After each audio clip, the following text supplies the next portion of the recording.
இப்போது புதிய அறிமுகம் ஆச்சி ஹோட்டல் சாம்பார் 50 கிராம் ரூபாய் 20 மட்டுமே. மணப்பெண்ணின் பிரத்யேகமான திருமணம் Vivaha the Chennai silks. GT Holidays, South India's #1 travel brand. You know you are special when you're with GT Holidays. அப்போ ஸ்மால் போவே கூடாத ரீட்டைலரு மிட் பக்கம் வரவே கூடாதான். இனி வரும் காலங்களில் அதிகமான லாபத்தை கொடுக்கக்கூடியது மிட் கேப்பும் ஸ்மால் கேப் தான். ஏன்னா தங்கத்துக்கு வேகமாகவே அந்த சில்வர் ஏறுது. சில்வரில் எந்த அளவுக்கு முதலீடு நம்ம கவனம், அதனுடைய தேவைகள் இன்னும் அதிகமாக இருக்கு. அந்த தேவைகளுக்கான வெள்ளி இன்னுமே உற்பத்தி செய்யப்படவில்லைன்னு நான் சொல்லுவேன். அப்போ வெள்ளியில் இப்போ நம்ம முதலீடு பண்ண ஆரம்பிக்கலாம். நீங்கள் வெள்ளியை முழு முதலீடு பண்ணாட்டியும் இந்த சிறுக சிறுக சேமிக்கிற மாதிரி ETF நீங்கள் துறை சார்ந்து என்னென்ன பங்குலாம் வச்சுருக்கீங்களோ எல்லாத்துக்கும் ஒரே அளவாக அந்த பணத்தை பிரித்து முதலீடு செய்யணும். அதுதான் மிகச்சிறந்த முதலீடாக இருக்கும். மனதளவில் என்ன தயார் பண்ணா நம்மளுக்கு குவாலிட்டி முக்கியமா குவான்டிட்டி முக்கியமா, இது ரெண்டும் ரொம்ப முக்கியமான ஒரு விஷயம். நமக்கு குவான்டிட்டி தான் முக்கியம் அப்படின்னா அதில் நம்ம தோற்று போயிடுவோம். ஒவ்வொருத்தருக்கோடைய ஃபினான்ஷியல் ஸ்டெபிலிட்டின்னு ஒன்று இருக்குது. இன்ஸ்டேபிளாக இருக்கலாம், ஒருத்தருக்கு ஸ்டேபிளாக இருக்கலாம். ஒரு 10,000 ரூபாய் என்னோட முதலீடு, ஏன்னா அந்த இழப்பை தாங்கக்கூடிய ஒரு இது எனக்கு இருக்கணும். அதாவது ஏற்றத்தை நான் தாங்கிக்கிட்ட இருக்கிறப்போ இழப்புகளையும் தாங்கக்கூடிய ஒரு இது எனக்கு இருக்கணும். இப்போ இந்த ஃபாரின் பங்குகளை வாங்குறதுக்கு, அங்கே இருக்கிற ETF வாங்குறதுக்கு என்ன வழிமுறை இந்தியாவில் இருக்குது? இப்போது அமெரிக்க பங்குச்சந்தையில் 2 பட்டியலிடப்பட்ட நிறுவனங்களுடைய ETF நம்மளே வாங்கிக்கலாம். நமக்கு அதுக்கு பெரிய ஒரு இது ஜெரதோ டிமேட் அக்கௌண்ட்லேயும் அதை வாங்கிக்கலாம்.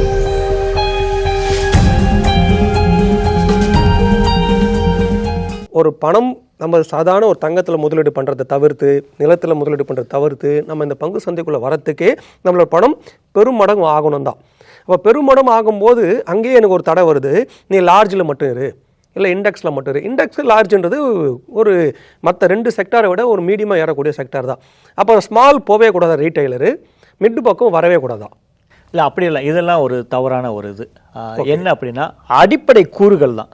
நீங்கள் லார்ஜ் கேப்லேயும் மோசமாக பெர்ஃபார்ம் பண்ணக்கூடிய நிறுவனங்கள் இருக்குது. வேறு ஒன்றும் இல்லை. இப்போ நிஃப்டி 50லேயும் 50 நிறுவனங்கள் ஒரு வருஷத்தில் ஏதாவது ஒரு நிறுவனம் சரியாக செயல்படாட்டி அதை வெளியே எடுத்துட்டு அடுத்து கீழே இருக்கிற நிறுவனத்தை உள்ளே கொண்டு போகிறாங்க. அதுலேயே அப்படி நடக்குது. எந்த நிறுவனங்களும் அடிப்படைகளை தான் ஆராயணும். இப்போ ஏற்கனவே நிஃப்டி 50க்கெலாம் ஏற்கனவே ஓடி முடிச்சிருச்சு. இப்போ சொல்லுவோம் இல்லையா, ஆல்ரெடி ஓடி ஓடி ஓடி ஓடி கொஞ்சம் களைச்சி போயிருக்கு. அந்த அளவுக்கு ஒரு இப்போ அந்த லாபத்தை கொடுக்கல. இனி வரும் காலங்களில் அதிகமான லாபத்தை கொடுக்கக்கூடியது மிட் கேப்பும் ஸ்மால் கேப் தான். ஏன்னா ஸ்மால் கேப் அந்த அளவுக்கு இறங்கியிருக்கு. அந்த அளவு இறக்கத்துக்கு ஒரு ஏற்றம் இந்த 2026 மிகச்சிறந்த ஏற்றம் உண்டு. 25லலாம் ஸ்மால் கேப்பெல்லாம் அவ்வளோ ஒரு அடி, அதுவும் மிட் கேப்பும். இந்த 2க்கான வாய்ப்புகள் மிக பிரகாசமாக இருக்குது. லார்ஜ் கேப்பை பண்ணுறதை விட மிட் அண்ட் ஸ்மால் கேப்பில் இந்த அடிப்படை கூறுகளை ஆராய்ந்து மிகச்சிறந்த நிறுவனங்களை தேர்வு செய்து சிறுக சிறுக, ரொம்ப முக்கியமானது சிறுக சிறுக அதில் நீங்கள் முதலீடை தொடர்ந்து செய்து கொண்டிருந்தால் மிகப்பெரிய ஒரு வெல்த் கிரியேஷன். இப்போ நான் பங்கு இன்றைக்கி சூஸ் பண்ணுறேன், வாங்கலான்னு முடிவு பண்ணிட்டேன். நீங்கள் சொன்ன மாதிரி அந்த அடிப்படை கூறுகள்லாம் பார்த்து ஒரு பங்கை நான் தேர்ந்தெடுத்துட்டேன். இப்போ என்னோடய அடிப்படை கேள்வி என்னென்னா, ஒரு பங்கை எவ்வளோ எண்ணிக்கையில் குறைந்தபட்சம் ஒரு முதலீட்டாளர் வைத்துக்கொள்ள வேண்டும்? சரி, ஓகே. இப்போது நீங்கள் ஒரு பங்கை வாங்குறா அந்த நிறுவனத்துக்கு நீங்கள் உரிமையாளர் நான் சொல்லிட்டேன். கரெக்ட். உங்கள் பங்கு பட்டியலில் அந்த அலோகேஷன் சொல்லுவாங்க. ஒவ்வொரு பங்குக்கும் எவ்வளோ அலோகேட் பண்ண போகிறீங்க அப்படின்னு ஒரு முக்கியமான ஒரு துறை சார்ந்து அதுலேயும் துறை சார்ந்து நீங்கள் தேர்வு செய்கிறப்போ நீங்கள் கொடுக்குற அந்த அலோகேஷன் எப்படி இருக்குன்னா, large cap, mid cap, small cap, இந்த 3. இப்போது லார்ஜ் கேப் நீங்கள் 3 வச்சுருந்தீங்க. இந்த ஏன் லார்ஜ் கேப் அப்படின்னா, எல்லாரோடைய மனசுலையும் பதியப்பட்டது லார்ஜ் கேப் வாலட்டிலிட்டி அதிகமாக இருக்காது, சேஃபாக இருக்கும், இந்த ப்ளூ சிப். நீங்கள் அந்த 3ன்னு எடுத்துக்கிட்டிங்கன்னா அடுத்த ஒரு 2 மிட் கேப், 1 ஸ்மால் கேப், அந்த மாதிரி ஒரு டைவர்சிஃபைடாக வச்சுக்கலாம். இல்லை 2 லார்ஜ் கேப், 1 மிட் கேப், இல்லை 2 மிட் கேப், 1 ஸ்மால் கேப், அந்த மாதிரி அலோகேஷன். அது போக ஒரு பங்குக்கு நீங்கள் 10,000 ரூபாய் நீங்கள் அலோகேட் பண்ணுறீங்கன்னா, நீங்கள் துறை சார்ந்து என்னென்ன பங்குலாம் வச்சுருக்கீங்களோ எல்லாத்துக்கும் ஒரே அளவாக அந்த பணத்தை பிரித்து முதலீடு செய்யணும். அதுதான் மிகச்சிறந்த முதலீடாக இருக்கும். ஒரு இதில் 10,000 போட்டு, ஒரு இதில் 2,000 போட்டு, இன்னொரு இதில் 6,000 போட்டால் மிகச்சரியான ஒரு முதலீடாக இருக்காது. எல்லாத்துக்கும் சரிசமமான வாய்ப்பு கொடுக்கணும். சரி, அப்போ எப்படி எடுத்துக்கலாமா பாருங்கள். இப்போ நான் ஒரு சொன்ன மாதிரி லார்ஜ் கேப்பில் ஒரு நிறுவனம், உதாரணத்துக்கு LNT எடுத்துக்கிறேன்னு வச்சுங்க. லார்ஜ் கேப்பில் LNT அதோட ஸ்டாக் கிட்டத்தட்ட 4,000 rupees கிட்ட வருது. ஸ்மால் கேப்பில் நான் ஒரு நிறுவனத்தை எடுக்கிறேன். அந்த நிறுவனத்தோட இது இப்போ எஸ் பேங்கை சும்மா சாம்பிளுக்கு எடுத்துக்கலாம், இல்லை சவுத் இந்தியன் பேங்க் எடுத்துக்கலாம். அது ஒரு 35 ரூபா ட்ரேட் ஆகுது. இப்போ 35 ரூபா ட்ரேட் ஆகக்கூடியது நான் ஒரு 100 குவான்டிட்டி வாங்கணும் இதில் முடிவு பண்ணோன்னா எனக்கு அதிகபட்சம் 3,500 ரூபா போட்டால் போதும். நான் இங்கே ஒரு ஸ்டாக் வாங்குறதுக்கு 4000 ரூபாய் போடணும். அப்போ இங்கே ஒரு ஸ்டாக் ஈக்குவல் டு 100. அப்போது இந்த ஸ்டாக்கை நான் 100 நோக்கி போகிறதுக்கு கவனம் வைக்கணுமா, இல்லை ஒரு ஸ்டாக் வாங்கிட்டு போதும் அந்த பணத்தை இங்கே 100 ஸ்டாக் வாங்கணும்? இதை 100ஆக மாற்றணுமா, இல்லை ஒன்று வாங்கி ஒரு 10ஓடு நிறுத்திக்கப்பா போதும், இதை நீ 100 வாங்கி ஒரு 1000 மாற்றிக்கோ. இது இந்த ரேட்டில் ஏற்றத்தாழ்வு இருக்குது. அதனால் நம்ம இது ஈக்குவலுக்கு இந்த குவான்டிட்டி வாங்க முடியாது. இந்த 100 வாங்கும்போது இது 100 வாங்க முடியாது. இந்த ஒரு சிக்கல் இருக்குது. இப்போ நீங்கள் சொன்னீங்க 10,000 போடணும். 10,000 போட்டால் இதில் 2 வரும், இதில் உங்களுக்கு ஒரு 300 வரும். அப்போ ஆவரேஜ் குவான்டிட்டி பேஸ் இது அதிகமாக இருக்கும், குவான்டிட்டி கம்மியாக இருக்கும். இப்போ என்ன கேள்வி வருதுன்னா, எல்என்டியை இந்த மாதிரி ஒரு லாங் டேர்முக்கு இவ்வளோ ப்ரைஸ் உள்ளதை எவ்வளோ குவான்டிட்டி வரைக்கும் நான் வாங்கலாம்? இப்போது இன்னொரு முக்கியமான விஷயத்தை நீங்கள் புரிஞ்சுக்கணும். நம்ம மனதளவில் என்ன தயார் பண்ணணும்னா, நம்மளுக்கு குவாலிட்டி முக்கியமாக குவான்டிட்டி முக்கியமாக, இது ரெண்டும் ரொம்ப முக்கியமான ஒரு விஷயம். நமக்கு குவான்டிட்டி தான் முக்கியம் அப்படின்னா அதில் நம்ம தோற்று போயிடுவோம். நம்ம எப்பயுமே செலக்ட் பண்ணுறது குவாலிட்டியான பங்குகளை தான் நம்ம செலக்ட் பண்ணுறோம். நீங்கள் சொன்ன அந்த எல்என்டி ஒரு பங்கும் அதுக்கு இருக்கக்கூடிய இதில் ஒரு 300 பங்கு நீங்கள் சொல்கிறீங்க, இது கொடுக்க லாபத்தை இந்த பங்குகள் கொடுக்காது. கண்டிப்பாக இந்த ஒரு ஏற்றத்தை இந்த பங்குகள் கொடுக்காது. அதுபோக நம்ம இந்த செலக்ட் பண்ணுறக்கூடிய இந்த ஸ்மால் இது இந்த அளவுக்கு ஏற்றத்தை கொடுக்கக்கூடிய ஒரு நிறுவனமாக தான் நம்ம தேர்வு செய்யணும். அதுதான் அந்த தேர்வு செய்வது தான் முக்கியம். நம்ம இந்த ஒரு பங்கு போட்டிருக்கோம், இதில் 10,000 ரூபா போட்டிருக்கோம் அப்படின்னா இது எந்த அளவுக்கு ஏறுதோ அதே சரிசமமான இதை இங்கே 10,000 இங்கே 10,000 போடுறப்போ அதுக்கு தகுதியான நிறுவனத்தை தேர்வு செய்யும்போது தான் இது 200 ரூபா லாபம் கொடுத்தா இதுவும் 200 ரூபா லாபம் கொடுக்கும். 20% அந்த மாதிரி ஒரு இது வச்சுக்கணும். சரி, அப்போ பார்த்தீங்கன்னா குவான்டிட்டி, அப்போ நீங்கள் தொகையை தான் முன்னிலைப்படுத்துறீங்க. கண்டிப்பாக குவான்டிட்டி அங்கே மேட்ரு இல்லை. இது எவ்வளோ வேணால் எடுத்துக்கலாம். அப்போது எங்கே என்ன கேள்வி, இன்னொரு இதிலே பங்கு சந்தையில் பேசக்கூடிய விஷயம் என்னென்னா, ஒரு பங்கில் குறைஞ்சபட்சம் இவ்வளோ அமௌண்ட்டுக்கு மேலே போட வேண்டாம். அது எந்த விதமான நல்ல பங்காக கூட இருக்கட்டும், அரசாங்க பங்கே இருக்கட்டும், இல்லை நீங்கள் நடக்கிற மாதிரி ப்ரைவேட்டில் நல்ல குட்வில் உள்ள நீண்ட 100 வருடம் இயங்கக்கூடிய ஒரு பங்கு, இப்போ டாடா ஸ்டீலை கூட எடுத்துக்கலாம் உதாரணத்துக்கு. 100 வருடமாக இருக்கக்கூடிய ஒரு கம்பெனி, அது ஒரு குறிப்பிட்ட அமௌண்ட் மேலே போட வேண்டாம், நல்லா இயங்கும் தெரிந்தாலும் என்னத்துக்கு அந்த மாதிரி ஒரு விதி நம்ம உருவாக்கணும்? ஓகே, இப்போது இந்த மாறி வரும் இந்த பொருளாதார சூழலில் எந்நேரத்துக்கு என்ன வேணால் நடக்கலாம், யாராலையும் ப்ரெடிக்ட் பண்ண முடியாது. ஒவ்வொருத்தருக்கோடைய ஃபினான்ஷியல் ஸ்டெபிலிட்டின்னு ஒன்று இருக்குது. இன்ஸ்டேபிளாக இருக்கலாம், ஒருத்தருக்கு ஸ்டேபிளாக இருக்கலாம். அந்த இதெல்லாம் ஆராய்ச்சி உங்களால் எவ்வளவு முதலீடு, மேக்சிமம் முதலீடு இப்போ அப்படின்னா ஒரு 10,000 ரூபாய் என்னோடய முதலீடு. ஏன்னா அந்த இழப்பை தாங்கக்கூடிய ஒரு இது எனக்கு இருக்கணும். இழப்புகளை தாங்கக்கூடிய, அதாவது ஏற்றத்தை நான் தாங்கிக்கிட்ட இருக்கிறப்போ இழப்புகளையும் தாங்கக்கூடிய ஒரு இது எனக்கு இருக்கணும். இதே இது ஒரு பங்கை நீங்கள் 1 லட்சம் ரூபாய் இது பண்ணிவிட்டு அந்த இழப்பை உங்களால் தாங்கிக்கிடவே முடியாது. அதனால் அந்த இழப்பின் வலி குறைவாக இருக்குன்னா நம்ம தகுதிக்கு எவ்வளவு முதலீடு செய்ய முடியும், ஒரு நிறுவனத்துக்கான அலோகேஷன் எவ்வளவு, 10,000னா 10,000, ஒரு பங்குக்கு 10,000னா அடுத்த பங்குக்கு 10,000, இந்த மாதிரி இந்த இழப்புகளை நம்மளால் தாங்கிக்கிட முடியும். அந்த அளவு தான் நம்ம முதலீடு செய்யணும். தாங்க முடியாத அளவுக்கு நம்ம முதலீடு செஞ்சுட்டு அந்த பெயினை அனுபவிக்கக்கூடாது. அப்போ இப்படி எடுத்துக்கலாமா, நல்ல நிறுவனம் நினைக்கக்கூடியது கூட நம்ம முழுமையாக நம்ப முடியாது. கண்டிப்பாக அந்த விதத்துக்கு தான் அந்த ஒரு சீலிங் வச்சிருக்குன்னு சொல்லலாம். கண்டிப்பாக அப்படி வச்சிருக்கேன் சொல்லலாம். கண்டிப்பாக. சரி, இப்போ இந்த பங்கு சந்தைக்குள்ளே பேசும்போது இன்றைக்கி இதுவும் ஒரு பங்குகள் மாதிரி முதலீடாக மாற்றப்பட்டது தங்கமும் சில்வரும். ஆமாம், இப்போ தங்கம் நிறைய பேசப்பட்டிருக்கு, நிறைய நம்மளும் பேசியிருக்கோம். இப்போ சில்வர் எந்த விதத்தில் இது பங்காற்றும், அது ஏறக்கூடிய வேகம் பார்த்திங்கன்னா தங்கத்துக்கு வேகமாகவே அந்த சில்வரும் ஏறுது, பங்கு விலை மாதிரியே ஏறுது. ஒரு பங்கு எந்த அளவுக்கு வேகமாக அப்பு டவுன் ஏதுமோ அப்போ சர்க்கியூட் வைக்கிற மாதிரி தான் இதுக்கும் வைக்க வேண்டியதாக கட்டாயத்தில் இருக்குது. ஆனால் இதுக்கு அந்த சர்க்கியூட் இருக்கான்னு தான் தெரியல நம்மளுக்கு. ஒரு பங்குக்கு அப்பர் சர்க்கியூட் உண்டு, கோல்டு சில்வருக்கு அப்பர் சர்க்கியூட் இல்லை. அது ஒரு நாளடைவில் வந்துருமோ? இப்போ சில்வரோட போக்கும் அப்படி தான் இருக்குது.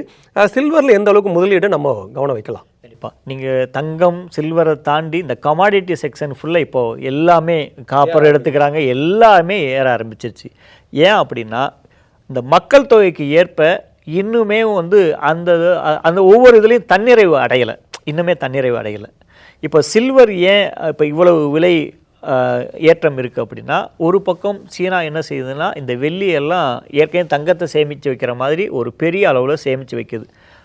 எதுக்காக அப்படின்னா இந்த இப்போ ஈவி இதில் சீனா தான் இப்போது நம்பர் 1 இருக்குது. அந்த ஈவியில் பயன்படுத்தக்கூடிய பாதிக்கமற்ற பொருட்கள் வந்து இந்த வெள்ளி தான். அது போக வரக்கூடிய காலம் இந்த சோலார் பேனல்ஸ் மற்ற எல்லா இதுலேயுமே ஒரு கண்டக்டிங் மெட்டீரியலாக வெள்ளி அதிகமாக பயன்படுத்தப்படுது. அதுக்கான டிமாண்ட் வந்து இன்னுமே இவ்வளோ பிடிக்கும் அப்படின்னு யாராலையும் வரையறுக்க முடியல. அதனுடைய தேவைகள் இன்னும் அதிகமாக இருக்குது. அந்த தேவைகளுக்கான வெள்ளி இன்னுமே உற்பத்தி செய்யப்படவில்லைன்னு நான் சொல்லுவேன். அதனால் இந்த டிமாண்ட் அதிகமாக இருக்குது. அப்போ வெள்ளியில் இப்போ நம்ம முதலீடு பண்ண ஆரம்பிக்கலாம். ஏன்னா இப்போ அது ஒரு ஒரு பெரிய ஏற்றத்தை இருக்குது. இப்போ இனிமேல்ட்டு அதுக்குள்ளே போகலாமா? கண்டிப்பாக தாராளமாக போகலாம். நீங்கள் வெள்ளியை வந்து முழு முதலீடு பண்ணாட்டியும் இந்த சிறுக சிறுக சேமிக்கிற மாதிரி இடிஎஃப்பில் நீங்கள் தாராளமாக வெள்ளியை வந்து ஃபிசிக்கலாக நீங்கள் வாங்காட்டி கூட பரவாயில்ல, நீங்கள் இடிஎஃப் மெத்தடில் கூட நீங்கள் வெள்ளியை தாராளமாக வாங்கி வைக்கலாம் நீண்டகால முதலீட்டுக்காக. ஓகே, சரி. அப்போ தங்கம் முதலீடு பண்ணலான்றது ஒரு பேச்சு எல்லாருக்கும் தெரியும். சில்வர் இப்போது புதுசாக வந்திருக்கிற ஒரு மெட்டல். இப்போ இதில் காப்பர்லாம் சேர்க்குறாங்களே, அதெல்லாம் ஒன்றும் இடிஎஃப்ல வரல. ஆமாம், காப்பர் இடிஎஃப் வந்து நம்மளோட இந்தியாவில் இன்னும் யாருமே எந்த ஒரு மியூச்சுவல் ஃபண்ட் ஹவுஸும் இன்ட்ரடியூஸ் பண்ணலை. ஆனாலும் அமெரிக்க பங்குச் சந்தையில் வந்து நம்ம வந்து மெட்டல் இடிஎஃப் எல்லாம் வாங்கலாம். அது காப்பராக இருக்கட்டும், பிளாட்டினமாக இருக்கட்டும், அவங்க வச்சுருக்காங்க. இந்த இந்து மணின்னு சொல்லக்கூடிய ஒரு புரோக்கரேஜ் ஹவுஸ் கூட அமெரிக்க பங்குச்சந்தையில் இந்த மெட்டல் இடிஎஃப் எல்லாம் வாங்குறதுக்கான ஒரு வழி அதில் இருக்குது. இப்போ அந்த கேள்வி தான் முக்கியமாக. நம்ம வந்து நம்ம நாட்டோட பங்கு சந்தையில் போகிறதுக்கு நிறைய புரோக்கரேஜ் இருக்குது, நம்ம இந்த ஊர்லேயே கூட இருக்குது. இப்போ இந்த ஃபாரின் பங்குகளை வாங்குறதுக்கு, அங்கே இருக்கிற இடிஎஃப் வாங்குறதுக்கு என்ன வழிமுறை இந்தியாவில் இருக்குது? என்ன மாதிரி புரோக்கரேஜ் அவங்க ஓப்பன் பண்ணணும்? அதுக்கு என்ன மாதிரி டிமேட் இருக்கா, இல்லை அதுக்கு வேறு ஒரு அக்கௌண்ட் இருக்கா, இல்லை அதுக்கு ஒரு பேங்க் அக்கௌண்ட் வேறு இருக்கணுமா, இல்லை ஃபாரின் அக்கௌண்ட் ஓப்பன் பண்ணணுமா? இது பல குழப்பங்கள் வந்து இருக்குது. அது தெரிஞ்சவங்க ரொம்ப குறைவான மக்கள் தான் இருக்காங்க. அது அதிகம் வெளியே கூட வரலன்னு நினைக்கிறேன். என்ன மாதிரியான ஒரு பிளாட்ஃபார்ம் இருக்குது அதுக்கு? இல்லை, நார்மலாகவே நம்ம இந்த டிமேட் அக்கௌண்ட்டில் பல ப்ரோக்கரேஜஸ் கொண்டு வந்திருக்காங்க. அதில் முக்கியமானது இண்டு மணின்னு இருக்குது. அது வந்து நம்ம இந்தியாவுடைய பங்குச்சந்தையை நம்ம அதில் பண்ணிக்கலாம். அதுக்கப்புறம் யூஎஸ் மார்க்கெட்டை பேஸ் பண்ணி அவங்களுடைய இடிஎஃப் எல்லாம் நம்ம வாங்கி விற்கலாம். இண்டு மணிங்கிற ஒரு ப்ரோக்கரேஜஸ் இருக்குது. சில நல்ல நல்ல ப்ரோக்கரேஜஸ்லாம் இப்போ இந்த வெளிநாட்டு முதலீட்டை வந்து ஊக்குவிக்கிறாங்க. நம்ம அதை தேடி படித்து கூட இன்று மணி அழகாக பண்ணிகிட்ருக்காங்க. நம்ம அதில் கவனம் செலுத்தலாம். அப்படியும் நம்ம அது இல்லை அப்படின்னா வெளிநாட்டு பங்குகளில் இடிஎஃப்பில் முதலீடு பண்ணுறதுக்கு நம்ம ஜெரோதா தளமோ இல்லை க்ரோவோ அதுலேயும் இருக்குது. இப்போது அமெரிக்கா பங்குச்சந்தையில் 2 பட்டியலிடப்பட்ட நிறுவனங்களுடைய இடிஎஃப்பை நம்மளே வாங்கிக்கலாம். நமக்கு அதுக்கு பெரிய ஒரு இது ஜெரோதா அக்கௌண்ட்லேயும் நம்ம ஜெரோதா டிமேட் அக்கௌண்ட்லேயும் அதை வாங்கிக்கலாம். அதில் முக்கியமானது மான் 100ம் மாஃபாங்னு சொல்லி 2 இடிஎஃப் இருக்குது. அது சிறுக சிறுக முதலீடு பண்ணலாம். அப்படி இல்லை அப்படின்னா ஹாங்காங் பங்குச்சந்தை ஹாங்ஸ் அண்ட் பீஸ்ன்னு இருக்குது. அதையும் நம்ம இந்த ஜெரோதா டிமேட் அக்கௌண்ட் மூலமாக அதையும் வாங்கலாம். ஏன்னா அடுத்து இந்த ஹாங்காங் பங்குச்சந்தை அடுத்த கட்ட வளர்ச்சியை நோக்கி இப்போ போயிட்டுருக்கு, இப்போ மேல் நோக்கி போயிட்டுருக்கு. அதுலேயும் சிறுக சிறுக நீங்கள் முதலீடு பண்ணலாம். இப்போ நமக்குன்னு வந்து ஒரு பங்கு சந்தையில் விற்பனை பண்ணால் long term capital gain tax, short term capital tax 2 இருக்குது. இப்போ வெளிநாட்டு முதலீடு பண்ணக்கூடிய வரக்கூடிய லாபத்துக்கு எந்த மாதிரி டேக்ஸ் நம்மளுக்கு இருக்குது? இதே தானா, இல்லைனா வந்து அங்கே ஏற்படக்கூடிய நஷ்டத்துக்கு நம்ம இப்போ ஷார்ட் டேர்மில் நம்ம காம்பன்சேட் பண்ணிக்கலாம், இங்கே லாங் டேர்மில் கூட பண்ணுற மாதிரி அந்த மாதிரிலாம் என்ன இருக்காதுல்ல? இல்லை காமன் தான், ஒரே டேக்ஸ் தான் எல்லாத்துக்கும்? இல்லை, ஒரே டேக்ஸ் தான். அவங்களுக்கு அந்த லாபம் நட்டம் எல்லாமே இதில் சேர்ந்துடும். நம்ம long time capital gain, short time capital லாபம்ங்கிறது லாங் டைம் கேபிட்டல், நஷ்டங்கிறது ஷார்ட் டைம், இதில் சேர்ந்துடும். இதெல்லாம் ஒரே கான்செப்ட் தான். நம்ம வெளிநாட்டில் அந்த பங்குல முதலீடு பண்ணாலும் இந்தியாவோட சட்டத்திட்டங்களுக்கு ஏற்ப நம்மளுடைய வரி அந்த இதில் தான் வரும். ஆமாம், உட்பட்டு தான் வரும். அப்போ ஏன்னா நாளடைவில் இப்போ மெல்ல வந்து மக்கள் இந்திய சந்தையிலேருந்து வெளிநாடு சந்தைக்கு போகிறதுக்கான காலம் மாறி இருக்குது. நிறைய பேர் போகிறாங்க. ஆனால் அந்த வழிமுறைகள் தான் பல பேருக்கு ஒரு சின்ன தடங்களாக இருக்குது.